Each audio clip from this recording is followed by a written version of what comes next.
Hello and good afternoon. These are the top headlines with the Daily Bugle.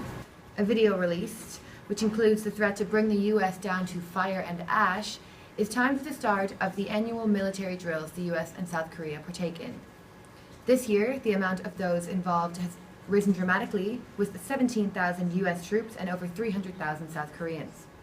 An emergency summit on tackling the migrant crisis will be held in Brussels this morning. The aim is to stem the flow of migrants after more than 1 million people entered the EU legally by boat last year. An unpublished EU report has found. It was found that due to a lack of plurality and a concentration of media ownership, Ireland had a low level of specific legal barriers to protect the media industry. Investigations have begun following the horrific discovery last night of an 11-month-old baby boy at an apartment complex in Kerry. A man in his 30s was also found at the scene to have suffered stab wounds.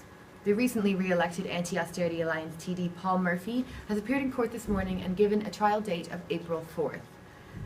Murphy is charged with false imprisonment of the Taoiseach Joan Burton following protests in Jobestown in November of 2014. A group calling itself the New IRA has claimed it was responsible for a bomb explosion in East Belfast that caused one prison officer to be wounded last Friday evening.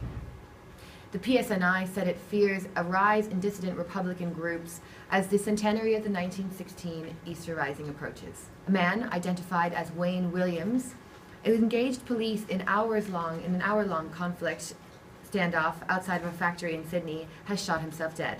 3 people were seen leaving the building before he was pronounced dead, though it has not been confirmed whether or not they were hostages. And finally, 3 men have been arrested in connection with a woman jumping from a 2-story balcony in the eastern Indian city of Calcutta.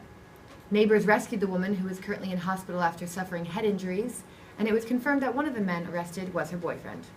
That's all for now. More headlines to follow later this evening.